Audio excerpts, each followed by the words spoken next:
So, like I said, I'm going to share with you lessons learnt around business agility, around improving ways of working, around delivering better value sooner, safer, and happier. A bit about my background. I started out in financial services.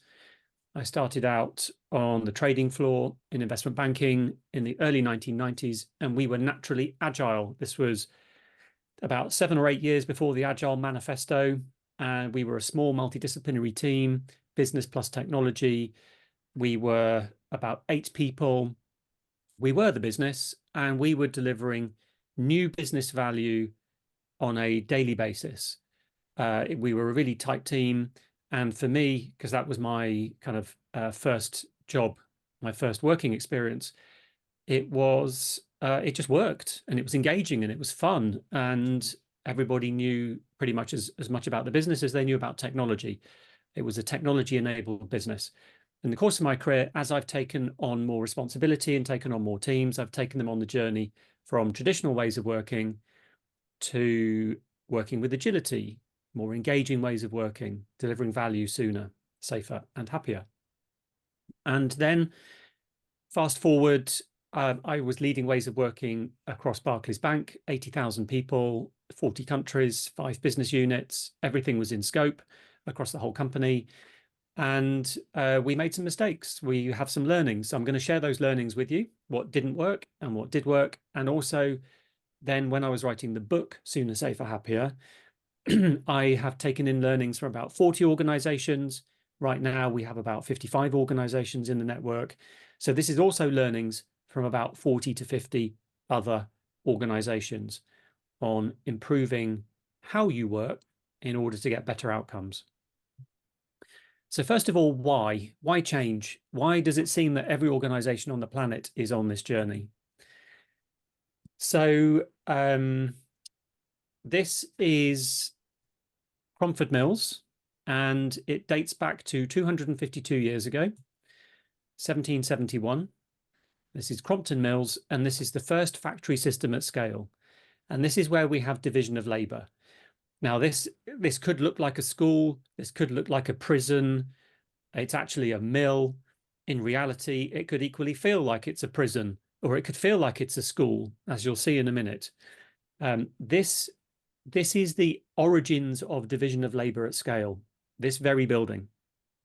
And myself and some friends, we did a site visit to Crompton Mills. We had a guided tour. We were told a lot about the history of it, which was fascinating. And for the very first time, we have 1,000 people. Yes, it is Nigel. That is Simon Powers. For the very first time, we have 1,000 people working together in a factory. And that hadn't happened before with extreme role specialization. Previously, it was a case of you weave it, you wear it. You build it, you run it. It was a case of domestic cotton ops, multidisciplinary teams at home, the putting out system. You'd have a multidisciplinary team turning raw cotton into cloth. Now we have humans as cogs in the machine. We have, like I said, extreme role-based specialization. There were at least 15 separate roles in the factory, and it was so specialized that it ceased to be a craft, and you could have unskilled workers doing it. And that's why there is a photo of a child. Children as young as 4 years old were employed in the factories. It took about another 100 to 150 years before the law came in to set the minimum working age to 12 years old. And then that continued, and the working age continued to go up. So in 1771, in the late 1700s, early 1800s, you have children as young as 4 years old working in factories. And the reason why children is because children are cheap, and also children are small, so they can fit under the machines. Now, this innovation in way of working, you can trace the DNA in your organization back to this factory. There was an explosion of mills. In terms of growth of mills, there were more than 800 mills pretty quickly in northern England. And Sir Richard Arkwright had a patent for many of the inventions, and there were other patents being taken out as well. So Sir Richard Arkwright is the father of division of labour, of the factory system, and he became a very wealthy individual. And gradually that then spread. It spread to the US and it spread to Germany, and we start to see cotton mills springing up in other locations. So we've come from this division of labour, role specialisation, way of working. And then fast forward. So you've got the first industrial revolution, you've then got the age of steam and railways, you've then got the age of steel and heavy engineering, and then you've got the age of oil and mass production. So we've had the previous 4 technology-led revolutions have all been repetitive work, which is knowable. It's repetitive assembly line type work. For example, building railways. We're laying down the tracks. We're building the steam engines. We're running trains on a regular cadence. For example, mining iron ore, which is, I imagine, relevant to Rio Tinto, and then having very long trains to move that iron ore across the country, and then melting it, turning it into steel, and then building things with the steel. Again, there is a repetitive, knowable process to that. And then the age of oil and mass production. These photos are from the Ford factory. And picture in the top left, these are workers making a wheel for the Ford Model T. In the top right, that's workers making a petrol tank or a gas tank. Pressing the metal, doing the same thing day in, day out. Again, we've got repetitive role-based specialization. In the first Ford factory in Detroit, more than 50 languages were spoken. And it didn't matter that 50 languages were spoken and that very few people could speak one common language, because people didn't need to speak to each other. You're just making the wheel day in, day out. There was lots of immigration from European countries at the time over to the States. And it didn't matter that somebody spoke Hungarian and someone else spoke Italian, because you're just making a wheel. You got standardized work. So that's where we come from. Now, the problem is, for most of our organizations, we are still applying ways of working which have evolved in the previous 4 technology-led revolutions, which doesn't fit the current technology-led revolution, which is the age of digital. Because now, increasingly in our organizations, work is unique and work is unknowable. So we are able to use information technology both for knowledge work and for physical work. So if you think of the red robots on the assembly line at Tesla, we have largely taken humans out of the production of cars. Now, Elon Musk realized that actually they had over-automated with robots, and they took some of the robots out because right here, right now, but we're probably not far away, robots can't continuously improve.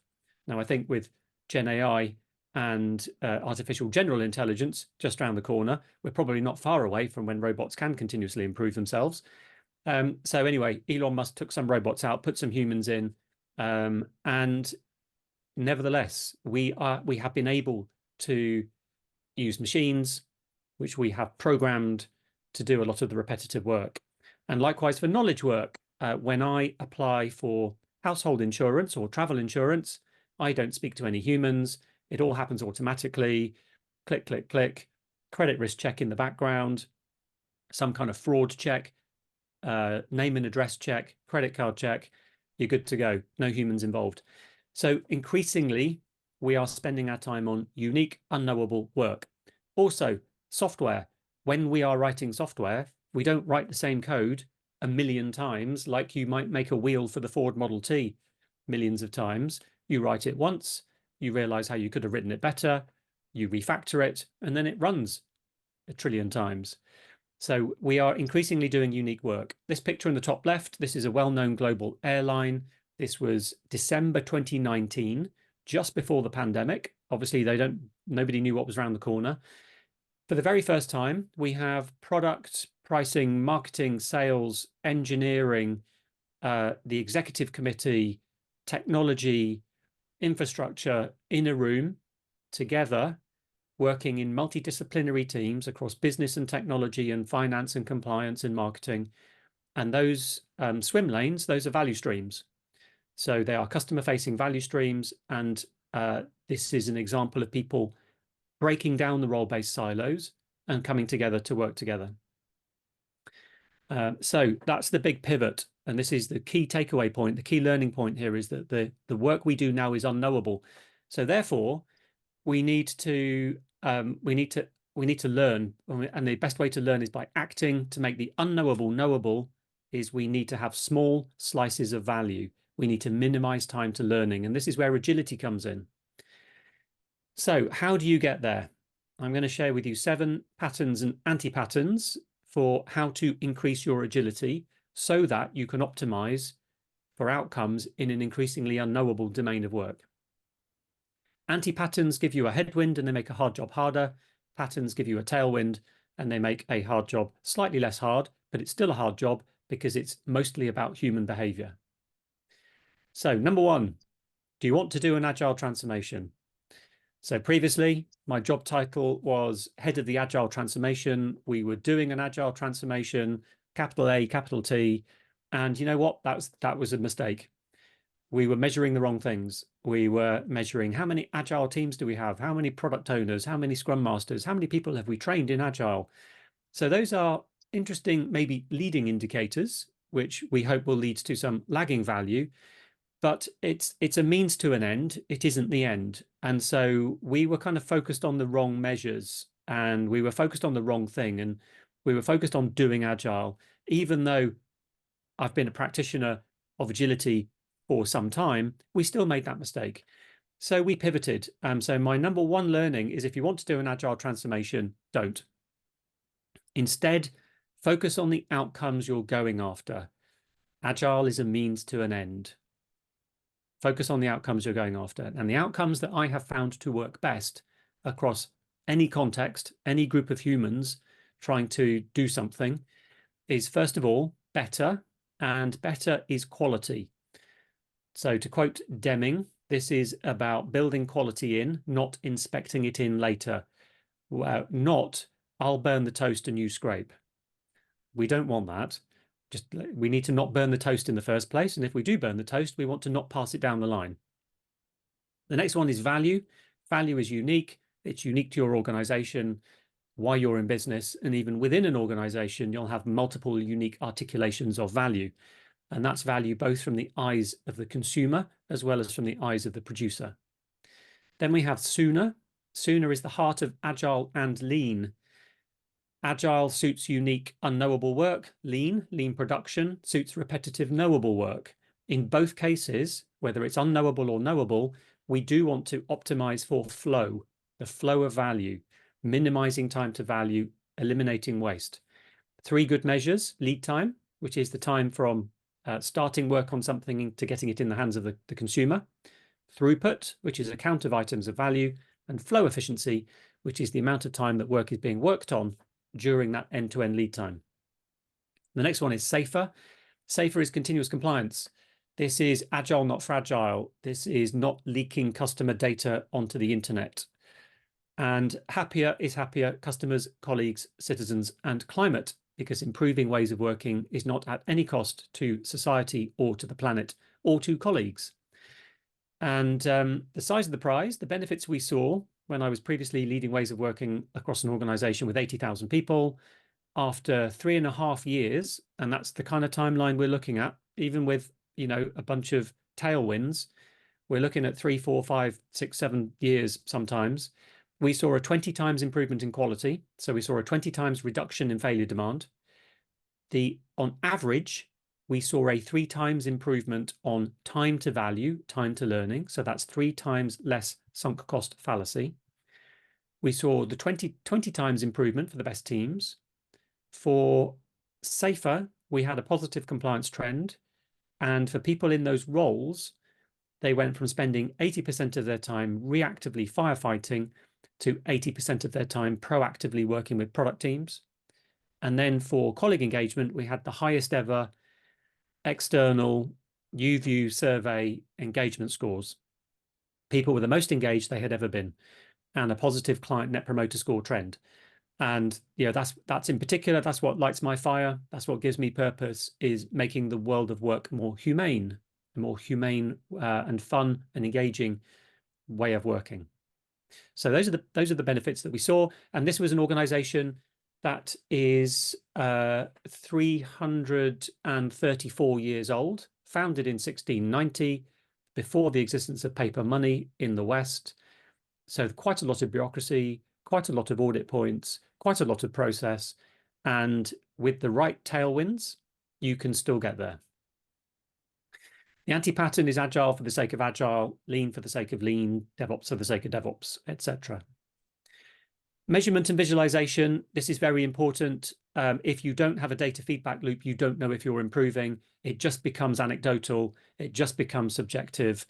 You have to have a data feedback loop. And if you don't have a data feedback loop, you will probably run out of goodwill. There'll be some goodwill at the beginning. Oh, yeah, great. Well, ways of working, agile, transformation, whatever you're calling it. But that the peak of excitement will wear off, and people will go, well, I haven't really, what value have we actually seen from this? And if it's just anecdotal, that's not going to be enough to continue, in my experience and looking across many other organizations. So these are deliberately fuzzy screenshots. The one on the right is an open access dashboard. Anyone in the company can access that dashboard, and you can look at metrics to do with better, sooner, safer, happier. You can look at the team level, the team of team, the team of team of teams level. On the left is a report that went to senior leaders once a month. The rows are value streams, i.e. multidisciplinary teams of teams. And the columns are measures in the category of quality, time to value, safety, and happiness. And that report was stack ranked. So looking at the improvement trend, which you can compare, you can't compare absolutes, but you can compare the improvement trend. We stack ranked it. So we had a bit of psychology at play. We generated a bit of FOMO, a bit of fear of missing out.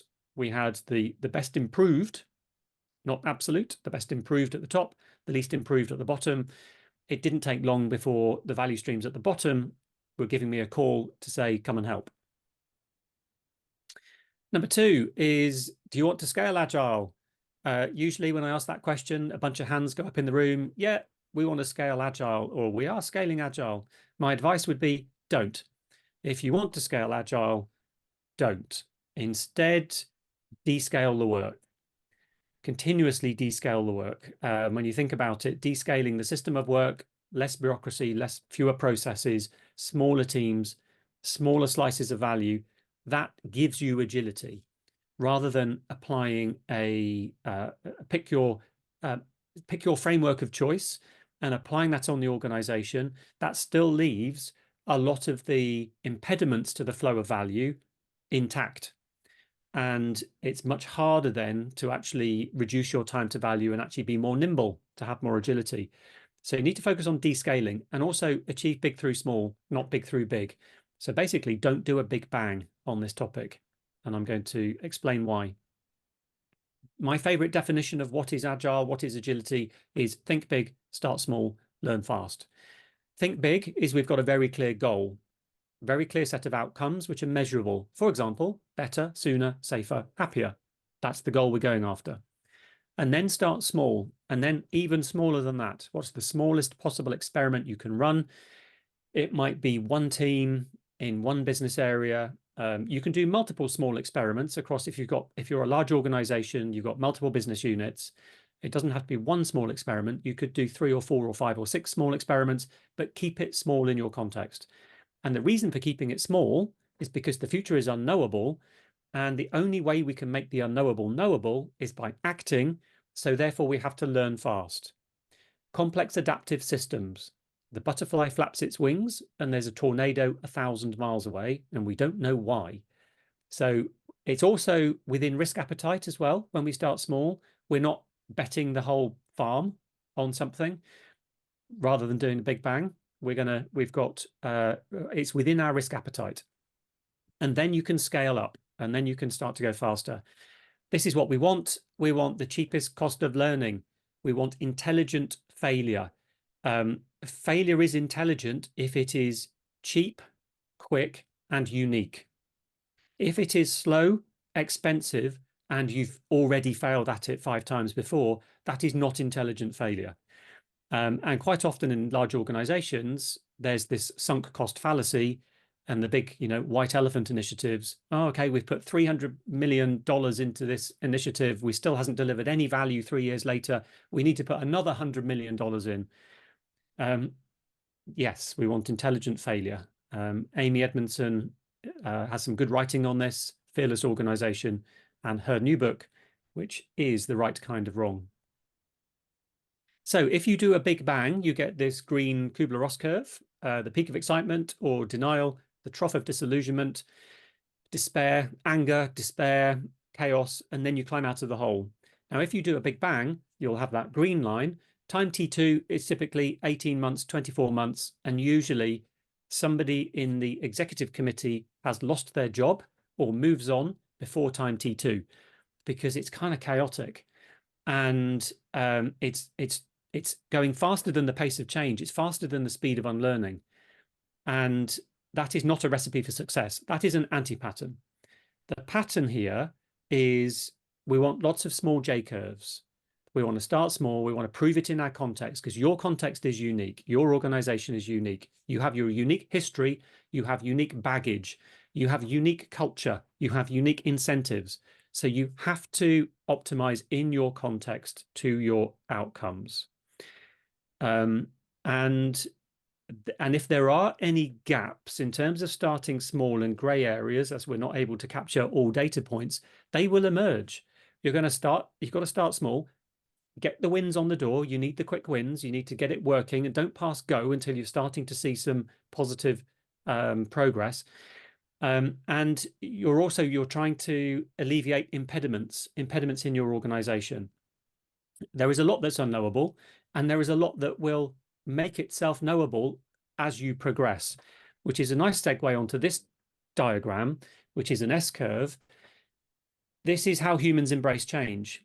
It's a cumulative probability distribution. You have to keep the gradient to change low to start with.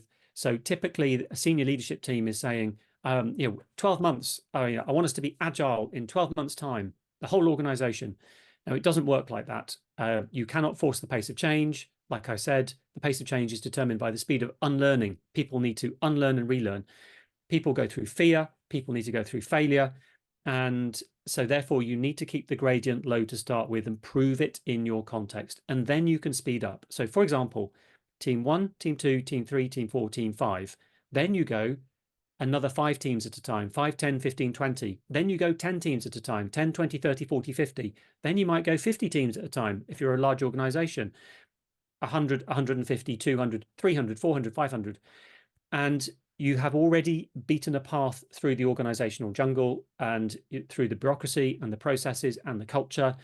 And if at any point it's not working, pause, fix the impediment, fix the thing that's not quite working, and then go again. And like I said, you can have, if you've got multiple business lines, you can have multiple S-curves, but in each of them, you're starting small.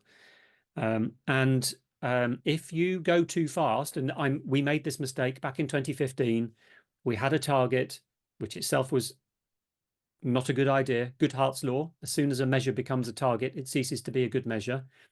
We had new labels on the same old behavior because we were trying to do too much too soon.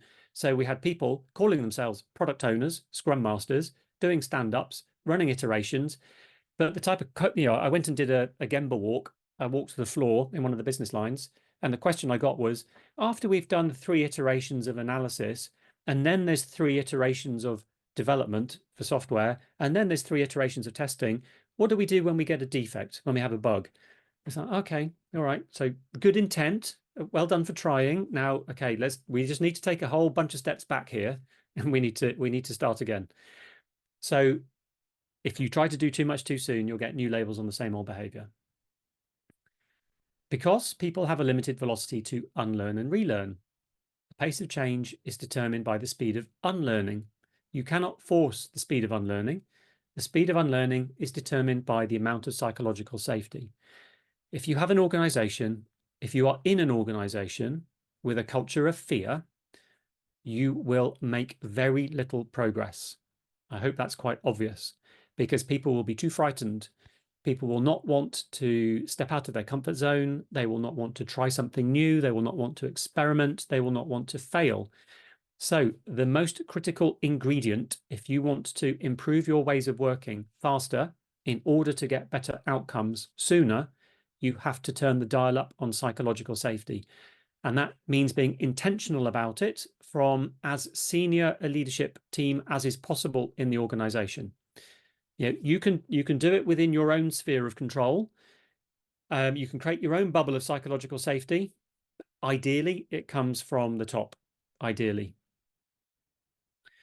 The anti-pattern is think big, start big, learn slow, new labels on the same old behavior.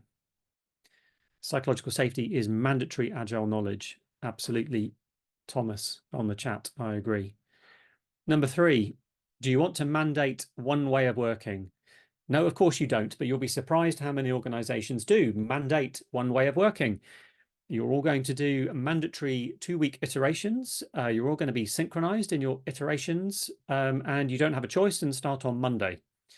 My advice is don't do that. One size does not fit all, and invite over inflict. We want to invite participation. We don't want to mandate. People who wants change? The cartoon, people's hands go up. Who wants to change? Nobody's hands go up. It's got to come from within. It's got to be intrinsic rather than inflicted upon people.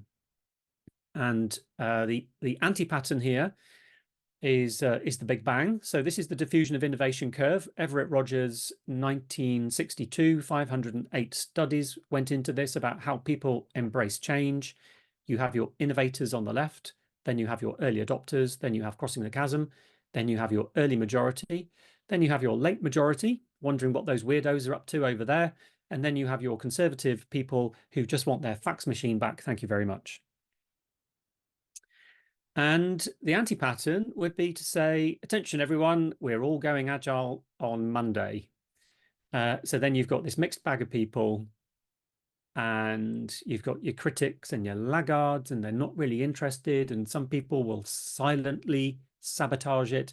And quite a lot of organizations, actually, people have developed a really impressive ability to avoid any form of change whatsoever. It's remarkable. If you could bottle it up and sell it, it would be worth a fortune. People who've I've been at this organization for 20 years. Here we go again.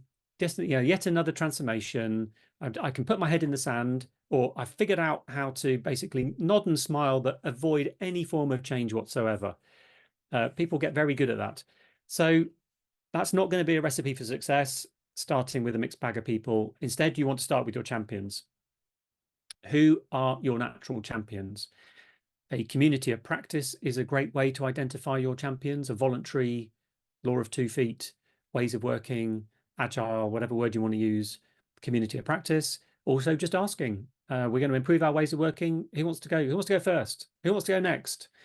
One of the tips, one of the tricks that we did that I found to work quite well is we actually had a visible, within the organization, a visible backlog of which teams were going to be supported next, because we can't support everybody all of the time in terms of coaching, in terms of hand holding and support. You can't support everybody all of the time. You can't teach 3,000 people to ski down one ski slope. There's not enough ski instructors.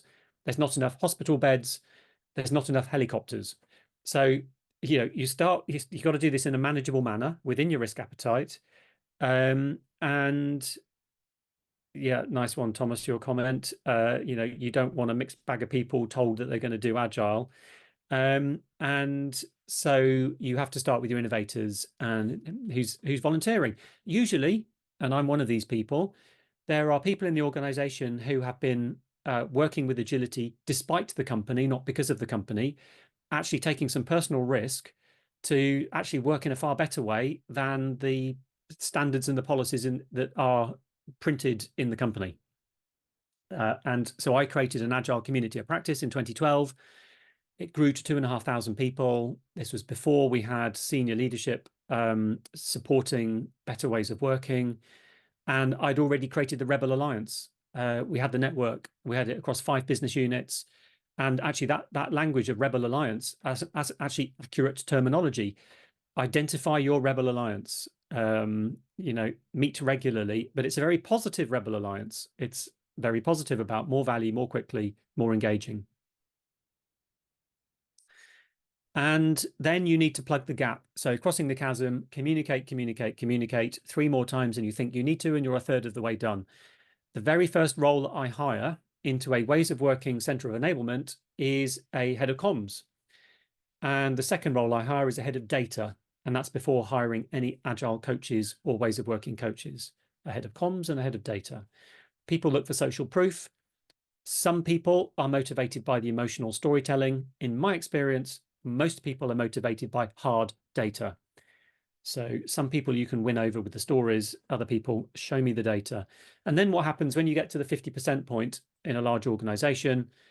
What I have found is it just tips because people who are more conservative don't like being the odd ones out. The innovators on the left love being the odd ones out, don't like being in the herd, and people who are a bit more conservative on the right-hand side of the curve are like, wait for me, we're in. So in my experience, it tips when you get to that point.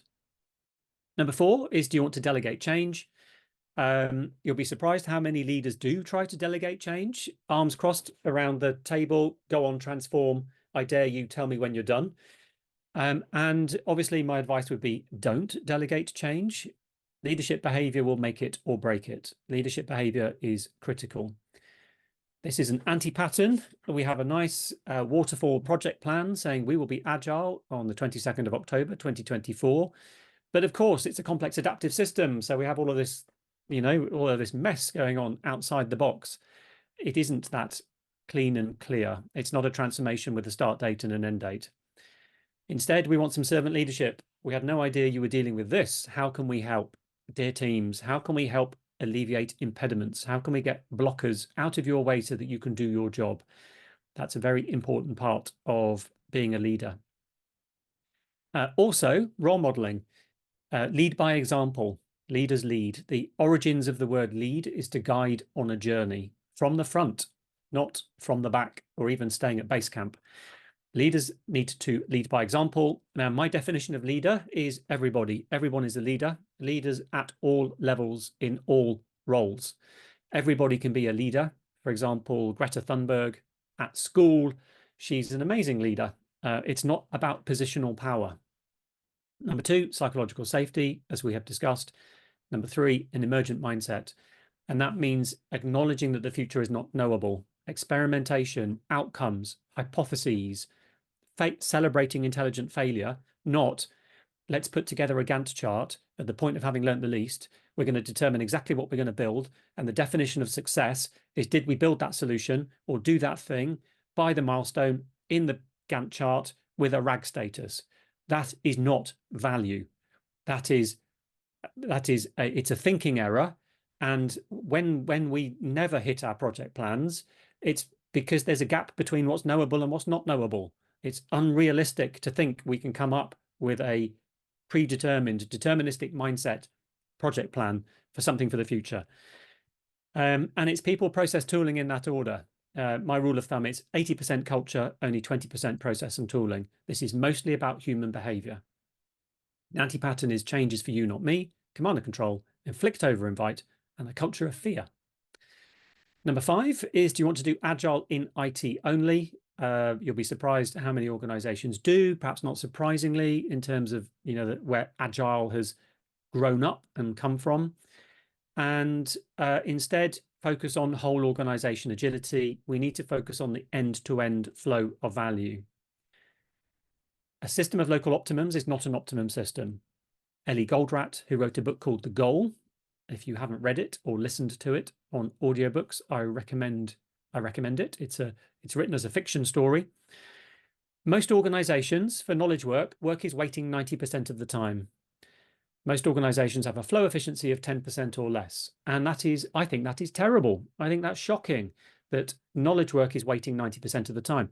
And what is even more shocking is that most organizations are not measuring it and so are blissfully unaware of how much time work is waiting. Now, we have learnt this from manufacturing. When you have a physical manufacturing floor, you can see the inventory stacked up at the machines. You've got a bottleneck. Now, usually you can't see that typically with knowledge work. So we need to shine a light on it. This picture on the left, where it's gray, that's work waiting. Where it's blue, that's work being worked on. Why is work normally waiting? Usually because of annual budgeting. Role silo 1 handoff, role silo 2 handoff, role silo 3 handoff, role silo 4 handoff. We're back to Crompton Mills in 1771. 26 downstream dependent teams, and then about 18 to 24 months later, if you're lucky, you'll get some learning and some value. That's typically what's happening in organizations. And then you'll speak to software engineering and they'll say, we're so freaking agile, yay. And that is good, but it's not good enough, because you can reduce that software engineering part by 50%, but it's only going to have a 5% impact on the end-to-end lead time. So key learning: impediments are not in the path, impediments are the path. Impediments are the path. The obstacle is the way. Your job, everybody's job, is to go from impediment to impediment to impediment and to alleviate it. Theory of constraints: start with the biggest impediment, start with the biggest bottleneck. The bottleneck then moves. You now need to identify where the bottleneck has moved to. You need to alleviate it and then repeat for infinity. And that is the role of leaders at all levels. There are some impediments that are outside your sphere of control. You need to be able to bubble them up. Hey, leader above me, catch, I need you to help alleviate this impediment. Anti-pattern is in IT only. Number 6 out of 7 is, do you want to do water scrum fall? No, of course you don't. You'll be surprised how many organizations do predictive planning, sprint, 10 times in the project plan, and then a big bang delivery. Don't. Instead, build the right thing and focus on outcomes over output. Watch out for the word velocity. We hit our target of 60 arrows per minute. That is not valuable. Building the wrong thing faster makes you wronger. And this is a very common anti-pattern of focus on velocity. We got to 349 story points. Yay. We've increased our velocity. So what? That's not valuable. And you get this self-fulfilling prophecy of backlog replenishment and a product owner who never speaks to the customer. You've got headless chickens running around the organization doing stuff. Instead, we want to hit an actual business goal with the least amount of stories, with the fewest amount of story points. And this is why it's the word sooner in better value, sooner, safer, happier, not the word faster. It isn't about faster, it's about sooner time to learning. We want to minimize lead time, but we don't want to fire off 60 arrows. And this is the shift from productivity to valuativity. Productivity is the number of units of output per unit of input. We are no longer in a factory. We do not want a digital feature factory. What we want is valuativity, which is the most value in the shortest time with the least amount of effort, balanced with quality, safety, and happiness. Because if you don't balance it with those measures, companies that do this badly, quality goes down and happiness goes down. So this is the shift from role-based silos to value streams, the shift from output to outcomes, the shift from temporary teams to long-lived teams, and a shift from the definition of success is milestones to the definition of success is learning and value. The target state pattern, this takes multiple years to get to this point. We have value streams, which are horizontal. These are your multidisciplinary teams of teams, business plus technology plus finance plus marketing, etc. This is a banking example, retail bank at the top, investment bank in the middle, and then shared services at the bottom, HR, data, finance. On top of that, and that's optimizing for flow, multidisciplinary teams, long-lived products, we are optimizing, we're minimizing handoffs. That's the reason for this pattern. We are minimizing handoffs. We move up and down the pitch together with the ball. And then on top of that, you have your OKRs, your outcomes, your multi-year outcomes, your multi-year OKRs, your annual objectives and key results, and then your quarterly objectives and key results. Now you can have high autonomy because you have high alignment. You've got an intersection of the goal, the OKR, and that is a shared goal across your multidisciplinary teams. No longer do you take objectives down your role-based silo. You now have them in your OKRs. And because you have a shared goal to achieve together with common success measures, the key results, you can now have high autonomy within minimal viable guardrails. There are some non-negotiables, data privacy, information security, etc. So this is the target state pattern. It's quite easy to describe. It's quite hard to get there because it's behavior change. And then number 7 is, do you want to create a digital feature factory? No, of course you don't, but you'll be surprised how many organizations do. That's an anti-pattern. Instead, go slower to go faster, or you will end up going slower, whether you like it or not. Warning, if you don't schedule time for maintenance, your equipment will schedule it for you. That applies to your personal health. If you are working unsustainably, eventually you will become ill. If you are not remediating technical debt, eventually everything slows down because there's, sticky tape and sellotape and string holding everything together, and it becomes very hard to make any changes. Likewise, process debt, more and more processes added on. We need to have continuous improvement to remove the process debt, and also culture debt as well, allowing toxic behaviors to continue. This is a very common human behavior. No thanks. We're too busy pulling the cart with square wheels to have a conversation about the round wheels. This is very common. No, I can't make time for a 1 hour session to talk about continuous improvement. It's super important that improving daily work is as important as daily work. And, for those of you that are in leadership positions, I highly recommend incentivizing continuous improvement. I'm sure many of you on this call are doing that already. And as I've been doing more research into the previous 4 technology-led revolutions, the one consistent theme for organizations, for humans trying to achieve something together that leads to successful outcomes for the organization, the one consistent theme is continuous improvement. Those organizations that haven't just maintained the status quo, where the leaders have incentivized continuous improvement, including in one case, tearing down a brand new factory. It was built 3 months ago. This was in the age of steel. There was a new technology came out, and this particular leader, and this is not very environmentally friendly, but in terms of continuous improvement, tore down the old factory and built another factory, and plowed a lot of the profits back into continuous improvement. And that person ended up leading in the age of steel and heavy engineering. So continuous improvement is paramount. Quick recap. Number 1, focus on the outcomes, better, value, sooner, safer, happier. Number 2, achieve big through small. Number 3, invite over inflict. Number 4, leadership behavior will make it or break it. Number 5, whole enterprise agility. Number 6, build the right thing, outcomes over output, value streams, multidisciplinary teams. And number 7, you're never done improving. Be the best at being better. Thank you.